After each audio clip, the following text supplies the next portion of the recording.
And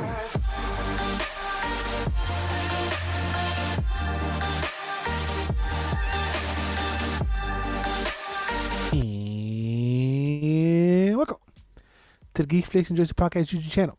This show called Hey, What You Do? Where we talk about what we've been watching and playing during the week. I'm your host of the prize. With me is sometimes me friend Felix. What's cracking, dog? Well, nothing much. Didn't watch. What you been watching? Well, not much, but it's a lot. I watched first of all. I watched the whole Maze Runner series, which Damn. is it's 6 and change hours of movie. Oh, I was like, wait, there's 6 movies? I was like, no, what? What? Each movie's 2 hours and change. I know they're chunky, Wayne. See, wait, it's amazing. Yeah. It's the first It's one. amazing. No, it's amazing that it's two. It's Pendejo, you didn't understand the joke, no you dumb way. fuck. Stupid ass. stupid. Okay, Hilo. Oh, I let the ball down. So it's the Maze Runner, then Maze Runner Scorch Trials, y luego Maze Runner Death Cure. Ooh. In the first one, they're just trapped in a maze. They're trying to get out. Yeah. Spoiler alert. In the second one, they get out and they traverse a desert and get to a place and do stuff. They get out in the first one. Yeah, they get out in the first one. And in the second one, they traverse the desert and go on adventures and find more people. And I mean, they get out in the first one, and then they have why do they have to? I've seen the first two. We Bubbles and I neglected the third one. I remember that the first one, like, they get out of the maze, and then in the second one they have to do something, but I don't remember why. They just want to figure out what's going on, right, or something like that. They want to go to the Resistance because maybe the Resistance has a cure, or they're working on a cure, and it's like a cure for what? For the virus. It's the solar flare virus, which is kind of it's like a version of the virus from The Last of Us. So it's like a. Oh, they turned to zombies? I don't remember. Oh, whoo, buddy. I don't remember. I saw this shit when they came out. There's a couple of there's some sequences in the second one that are pretty good, and one of them is one of the scenes where with these zombies and shit, or with these monsters. It kind of shook me because in this scene in the second one we get presented to 2 new characters, which is a girl and a dude. The dude is Gus Fringe from Breaking Bad. And the girl, I could not place her fucking face because she was bald. And I was like, who is this girl? And when I placed her, it was because of her eyes. She's Rosa Salazar, who's Alita. She's in the second movie. Yeah, that bald look. Alitas. Yeah. The bald look, I didn't like it that much. Holy shit, Mija's in this shit too, bro. Yeah. Nathalie Emmanuel. Oh, Simon. Yeah. Mija. I forgot about her. Y sale la what was her name in the I can't remember what the name of the girl. In Game of Thrones?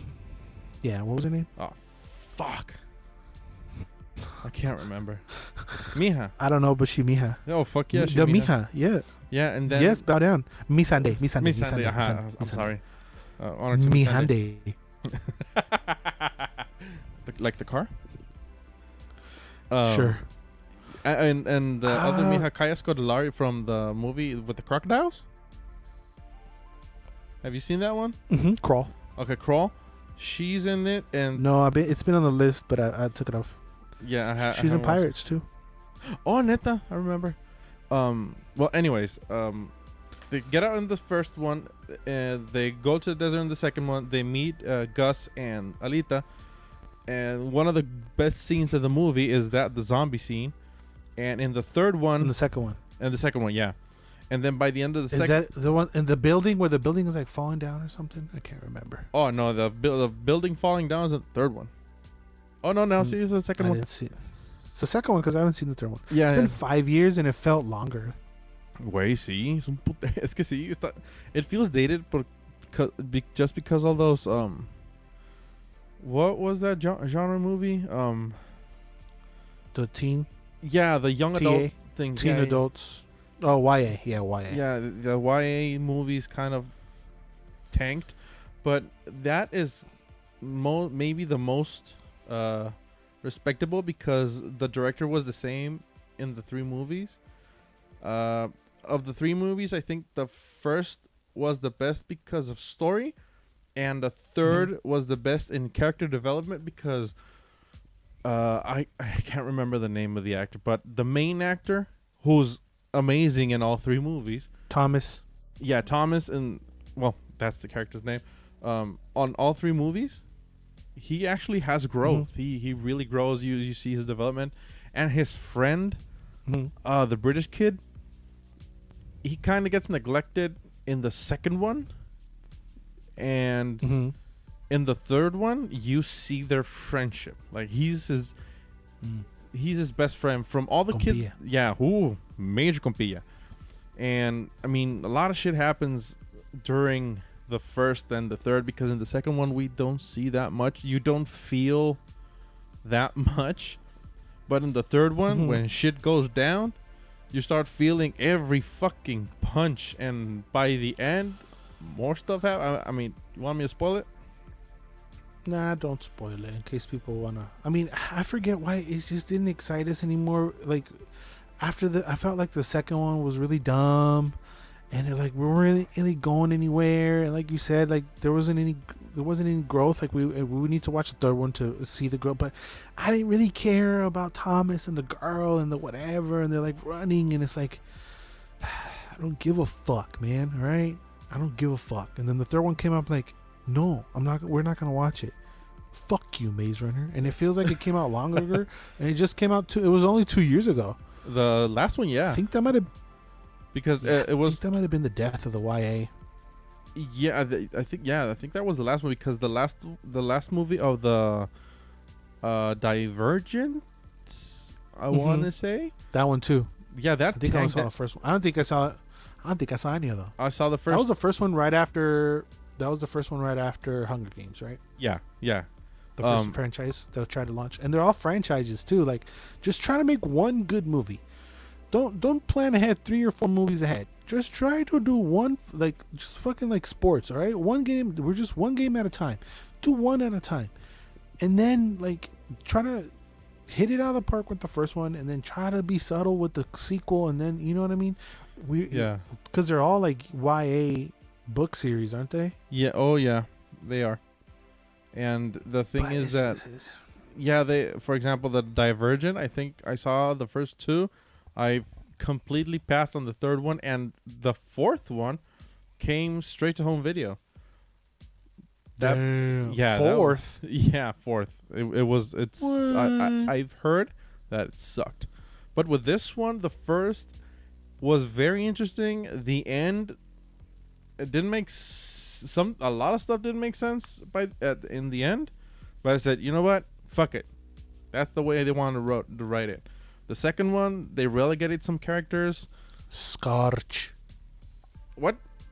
Scorch, isn't that how Littlefinger says it? Scorch. See. I hate that. After Littlefinger, I hate that actor. I fucking hate him. He's the shit. He does a good job. Oh, completely. If I see him, just like Joffrey, if I ever see him, well, after Corona test, if I ever see him on the street, I want to hug him because I hate their character so much. I doubt you'll see the actor who played Joffrey, strolling around Tijuana, bro. No, not Tijuana. Maybe. Obviously, in the United States. Maybe he's doing some refugee shit because he's actually a really good kid. He does a lot of charity work and shit. Oh, damn. Maybe I'll see him. I'm not going to see Littlefinger, definitely. But maybe I'll see him over here. Helping us and shit. But, so the first one is very interesting. The second one is really boring. I have to power through that one. The third one was a good, fun watch. The main character had Did you watch these on one sitting? No. I saw him during the course of the weekend. So, Friday, Saturday, and Sunday. One each. Yeah, so... Would you recommend it for people who haven't seen it? Like, should they watch it or no? No. Pass on it. Pass. Yeah, that's hard. I mean, you have Mijas, but you don't have Mijas that much, so it doesn't have that many good pointers to its advantage for me to recommend it. Fair. Yeah, I would agree because I didn't want to finish it. yeah. So leave it. Just leave it. Okay. So what you watch, man? So one of the ones that I watched was on Netflix, and it's a Spike Lee joint called The Five Bloods. Oh damn! Hell yeah! I like Spike Lee. Recently, he's been going a little crazy with his movies. Why crazy? Well, it's just very. They all have something to say. Okay. Know? And they're very in your face about it, which is cool. He's a very vocal director, isn't he? Yeah, like he definitely tries to speak through his work. I've been seeing a lot of him because of sports stuff, but anyway. So the movie's about these four bloods that they're four black soldiers that served in Vietnam, and they're basically going back to Vietnam to collect the remains of their sergeant, of their main guy, who was played by our king T'Challa. Oh, he's dead? Yeah, it's kind of like it's not revealed in the trailer, but in the first few minutes of the movie, it's like that's what they're doing. Okay.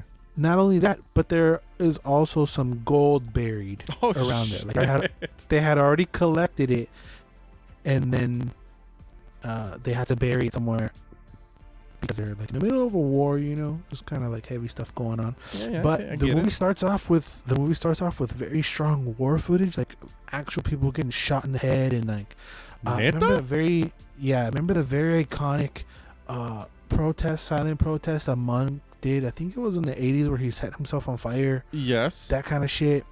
Oh, that's shown. Fuck. Like kids, it's blown up in half, and like it's very, very jarring. You're like, holy shit! All right. Sounds really morbid. Yeah, a little bit, but they do these flashbacks to kind of show what T'Challa meant to them, and the flashbacks are kind of shot in styles like old school Rambo. Like they're very grainy, and then there's like these very patriotic music in the background, like that was fucking Indiana Jones, but there was like this very very trumpety like war like music in the background of them of them shooting in a gunfight and that kind of shit. But what's weird is that when they go back in time, when they go to the flashbacks, it's the same old actors playing themselves, just like makeup down. So that didn't make any sense, because we know T'Challa's like in his 30s, right? And I mean, I don't know if that's how it could be in the military, where younger people will go up the ranks that fast. It's just they had all this respect for him, but his crew, the Five Bloods, because there's five of them, and that's like their little crew. They even have a cool little handshake and all that. They're like way older than T'Challa, and he's like commanding them, and they're like, like he's a god in their eyes, like holy, like whatever he says goes. And it's kind of weird because they look and move hella older than he is. So that was just one thing that was like, okay, they could have gotten like four other actors to play them in their flashbacks. I don't know. Maybe it just felt a little weird. And it doesn't make sense, because he's like, there's this one point where he's like schooling them about Black history, because while the Vietnam War is going on, is right around the time where Martin Luther King got assassinated, and he's like schooling them about Black history. It's the age was a little weird.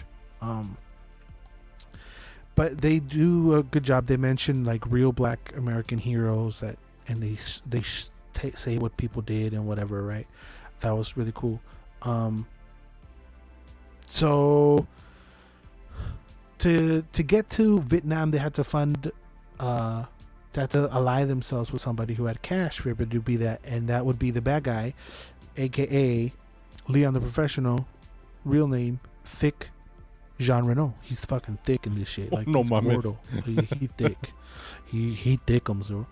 So there's this whole side story of like, is he gonna backstab us or whatever? And each of the 5 or the 4 Bloods have their own story. And there's like the guy who's rich, and then there's like the guy who has his little Vietnamese mija from the back in the day, and then there's like the other gordito guy, and then there's like the Trump supporter black guy, and he gets no mames. No yeah, neta? and he gets dogged on, and then his son ends up tagging along the adventure, and then the son meets some, I think they were like Swedish or Norwegian guys that were doing some work in Vietnam. So they each have their own little side story. But the end game is to collect T'Challa, to bring him back home, and split the gold. But shenanigans ensue. There's some CGI, doesn't look that great. It's like off-putting, and it gets to be a little predictable. Like what happens is jarring, but you could kind of see it coming. Okay. But all in all, it's a cool Spike Lee joint if you're in the mood for that. I enjoyed it. I liked it. I'm not gonna say it's an easy watch. It's definitely hardcore violence and heavy, but it's a good one. I liked it. It's on Netflix. Okay. So free-ish. Sure. What else you watch, B? I just because of a YouTube video, I watched this series called Lock and Key on Netflix. That should been collecting dust in our it should be collecting dust on our watch list. Yeah, I wasn't even gonna watch it, but I watched this video where they said, yeah, I know. I watched this video where they said that the series was based on a graphic novel, but the series diverged. I knew that. Well, I didn't, and the series diverged from the graphic novel in its kind of way of going to the end. So the end is the same in the series and the graphic novel, but the road to it changes, and they change some characters and they change some things. What they changed, I don't know. I haven't read the novel, but it's actually very interesting. I actually liked it. It's about this family. The father gets killed. Well, he gets slaughtered by this kid, and they lose shit, and they get this house because it's like an inheritance or something. So slowly but surely, there's 3 kids. The oldest, the middle one who's a girl, and the youngest kid who's like the innocent of the bunch. He starts like listening to whispers and starts finding these keys around the house, and finds this woman at the bottom of a well. So damn. Yeah. Ooh, god damn, mija. Oh, really? Sí, güey. In the bottom of the well? Yeah. All stanky and shit? Not stanky. No. What do you mean? She's at the bottom of a well. Well, she's banging a blue dress. Goddamn. Is she like a princess or something? No. The fuck is she doing on the bottom of the well? Well, we're gonna have to watch the series and find out. I mean, how the fuck do you look all smoking hot at the bottom of a well? Well, she manages that. God damn, all right. Yeah, so these kids find the keys. Then we get presented to we don't know who the bad guy is, but somebody wants those keys, because when the father dies, one of his friends that you don't know it's one of his friends does something with the key, and I was like, wait, what? And then slowly but surely we start getting into the story that the keys are magic. We do not know how they got there, but the family has always been in contact with his keys.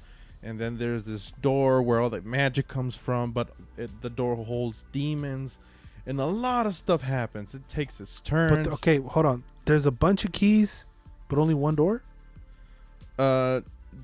These keys don't open doors per se, but they open things in what, for example, there's one key that opens a door to your mind. So you put this key in the back of your neck, and when you turn it, your real body turns catatonic, but like there's a projection of you and a door appears, and whoever walks into the room you're in can see you, can see your catatonic body, and can see that door. But that door leads to your mind, and your mind can be represented in a lot of ways. For example, and the sister's mind is represented by this 80s style mall. So it's strange, and the memories of a person are like paint jars, and you can, I mean, it's a lot of stuff. And there's another key that that opens a door, but it's strange because you can open the door. Is it easy to follow? Because sounds complicated. Oh no, it's very easy to follow. It's but what I heard about the graphic novel, this is really watered down and concentrated in the kids and the magic instead of all the dark stuff, because the dark stuff is really fucked up. Right. Is this like geared towards kids maybe? The series, kids, young adults, not 30-something-year-olds, almost like us. But it's fun. Mm-hmm. It's actually pretty fun. It's 10 episodes. It's 40-something minutes each. Yeah. It doesn't actually lag, and actually I got invested with the kids. I mean, it's been on the damn list for a while now. It's just we haven't got around to watch it. I don't know. It is interesting. I think I would not try to assume that you might like it or not, but I found it very interesting, and these keys, how they work, are very cool, and the dynamic between the brothers, because each one has his own behavior, and the fact that the father's dead, and they find shit out about the father, secrets, and the mom was an alcoholic, and a lot of stuff happens, but it's not hard to follow because there's not that many characters. Mm-hmm. And it's very digestible. I could say it's very digestible, so it's definitely a good watch. That's very interesting. I don't know. We'll see. Yeah, I mean, give it a chance. Give it the 3 episode. See what's up. We'll give it the 3 episode. But yeah, we just have to come around and do it. Yeah. And to close out, Bear, I hopped on Solar Opposites. This is created by Justin Roiland and sorry, dude, I forget your name. And not Dan Harmon. And not Dan Harmon, even though that the artwork is identical almost.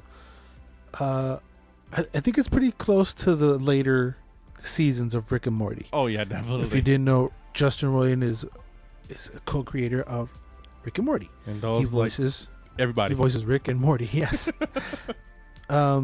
So what happens in the D1 is that these aliens flee their planet because it gets destroyed, and they crash land in Earth, and it's like a little family. It's 2 guys, Corvo, Terry, and then the 2 kids, and then there's like a little Mickey-o that's like following them. Mickey está en perro.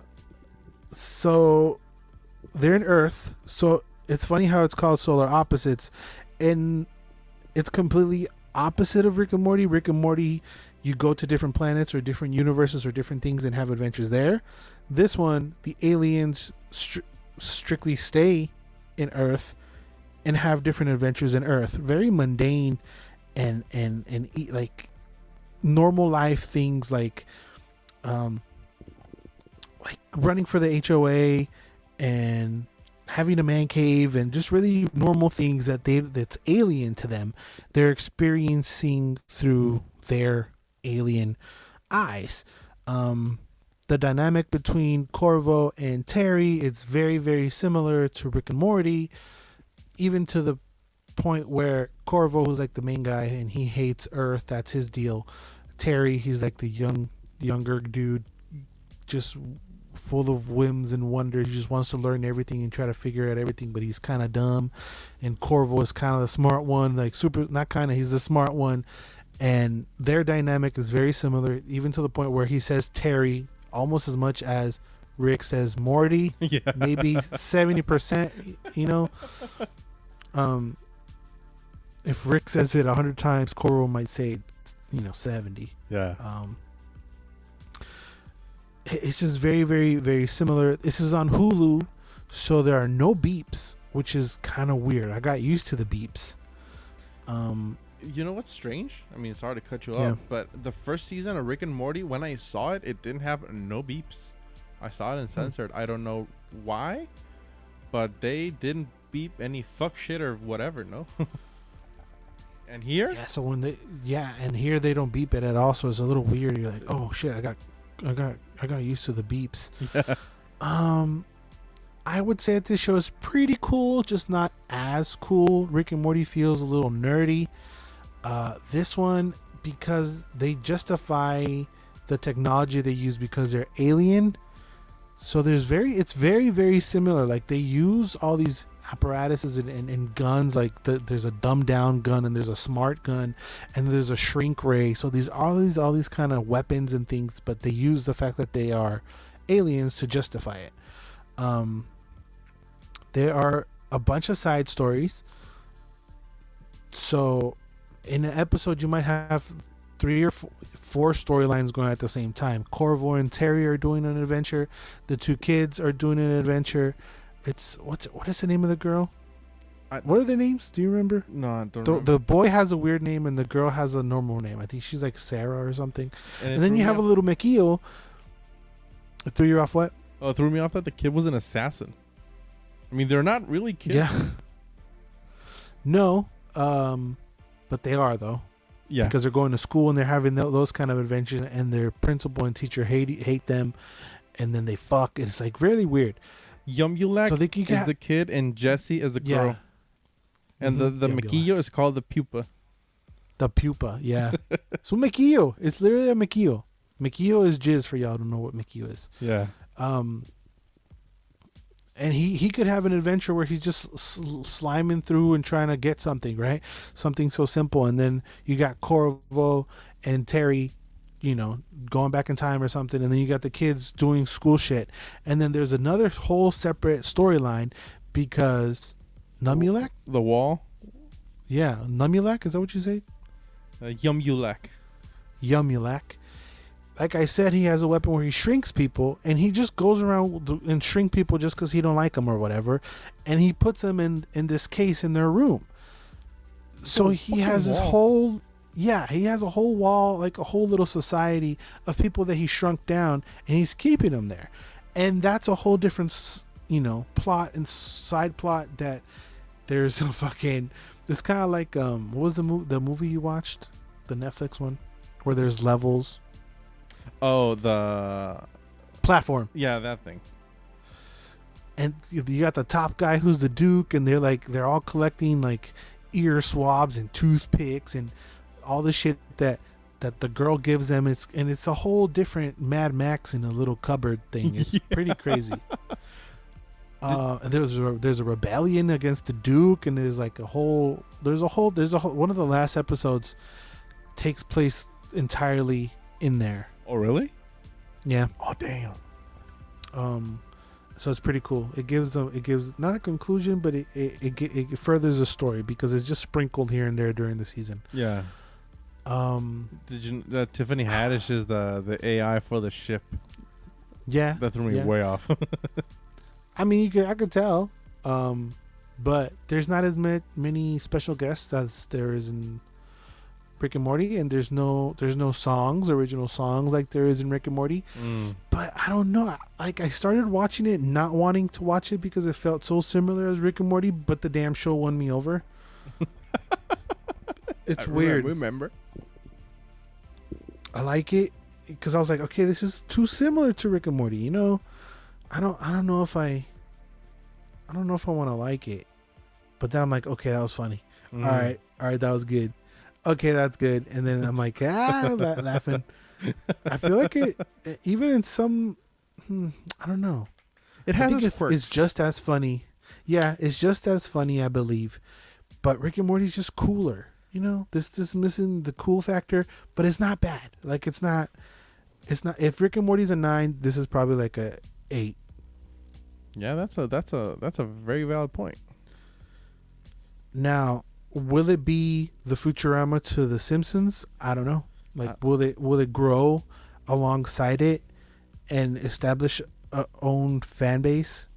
You know what I mean? The thing well, with Futurama and the Simpsons, they're so opposed. You know what I mean? They're so different. yeah.